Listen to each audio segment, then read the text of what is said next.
ذرا سب سے پہلے آپ دیکھیے بھی شیر افضل مروت صاحب نے آج سے کچھ دنوں پہلے ہمارے پروگرام میں علیمہ خان صاحبہ پہ بہت سخت تنقید کی، اور ان کی تنقید کا ایک پہلو یہ بھی تھا کہ صاحب یہ دیکھیے کہ کیسے ہے کہ اتنے لوگ گرفتار ہو گئے ہیں۔ علیمہ خان صاحبہ کے صاحبزادے 9 مئی کے وقت حسان نیازی صاحب کے ساتھ موجود تھے، جس کے نتیجے میں حسان نیازی ابھی نہ صرف گرفتار ہیں بلکہ سخت جیل کاٹ رہے ہیں، فوجی عدالت کا سامنا کر رہے ہیں، لیکن ان کے ساتھ ہی ان کے علیمہ خان صاحبہ کے صاحبزادے تھے، ان کو تو کچھ نہیں ہوا۔ ہینس علیمہ خان صاحبہ کی کوئی نہ کوئی ارینجمنٹ ہے، اور یہ وہی صاحبزادے ہیں جو کہ گرفتار ہو گئے اب سے تھوڑی دیر پہلے علیمہ خان صاحبہ کے مطابق۔ مروت صاحب نے اس کو کیا کہا تھا ذرا دیکھیے گا۔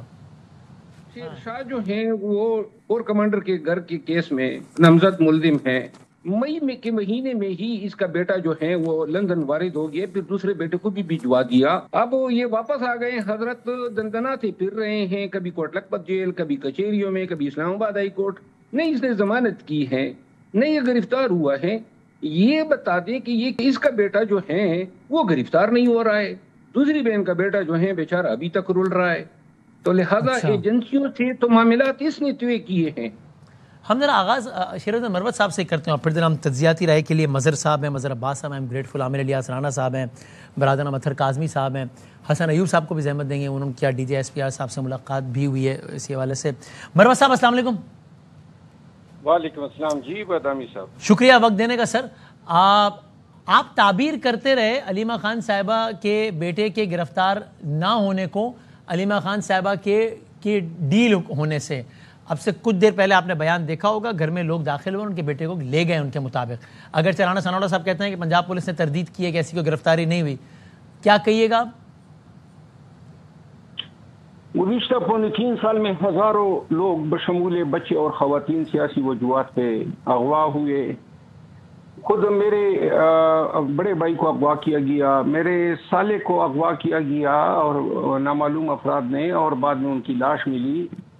اور یہ داستان، یہ سٹوری جو ہے گھر گھر کی ہے۔ محترمہ علیمہ خانم کے بیٹے کا اغوا بھی اتنا ہی قابل مذمت ہے جتنا پاکستان تحریک انصاف یا کسی بھی سیاسی ورکر کا اغوا ہے، اور میں اس کی مذمت کرتا ہوں۔ گرچہ جب میرے ذاتی نقصانات ہوئے تھے یا میرے گھر کے لوگ اغوا ہوئے تھے یا مارے گئے تھے، کسی نے میرے ساتھ نہ اس کی مذمت کی تھی اور نہ کوئی فاتحہ پڑھنے کے لیے میرے پاس آیا تھا۔ یہ سفید پوش یا ڈالے یا یہ لوگ جو بھی اس طرح کی غیر قانونی کارروائیوں میں ملوث ہیں، اور بعض اغوا جو ہیں وہ سیاسی وجوہات پہ ہوتے ہیں، بعض اغوا کے پیچھے کچھ اور محرکات ہوتے ہیں۔ اللہ نہ کرے کہ یہ اغوا کی یہ واردات زیادہ طویل رہے اور ان کا بچہ خیر و عافیت سے 24 گھنٹوں کے اندر واپس آ جائے۔ آپ اس کو بھی ایک طریقے سے مشکوک بنا رہے ہیں نا، جب آپ کہتے ہیں کہ بعض اغوا یوں ہوتے ہیں اور بعض اغوا یوں ہوتے ہیں۔ آپ کو اس پہ شک ہے، اس اغوا پہ یا اس گرفتاری پہ کچھ؟ نہیں، میں کوئی شک نہیں، اس پہ میرا کوئی شک نہیں ہے، کوئی یہ نہیں ہے۔ میں یہ عرض کر رہا ہوں کہ ہر اغوا کے پیچھے ایک سٹوری ہوتی ہے، اور اس کے پیچھے کیا ہے؟ دیکھیے، میں سوشل میڈیا پہ پی ٹی آئی سے وابستہ کچھ اکاؤنٹس اور ایک آدھ صحافی حضرات جو ہیں وہ مجھے ٹیگ کر رہے ہیں کہ جی یہ میں نے ان کے بیٹے کا نام لیا تھا، تو بات یہ ہے میں نے ان بیٹے کا نام نہیں لیا تھا، اور اس بیٹے کے حوالے سے مجھے کوئی علم نہیں ہے کہ اس کا کسی پرچے میں یا کسی کیس میں کوئی نام ہے۔ ابھی تک تو اس کا نام کہیں سامنے نہیں آیا ہے، لیکن میں یہ ضرور کہنا چاہتا ہوں کہ کسی بھی پاکستانی شہری کا، چاہے وہ علیمہ خانم کا بیٹا ہو، چاہے شہریار افریدی کی بیوی ہو، چاہے عباد فاروق کا بیٹا ہو، سب جو ہیں ان کے ساتھ غیر قانونی رویہ قابل مذمت ہے۔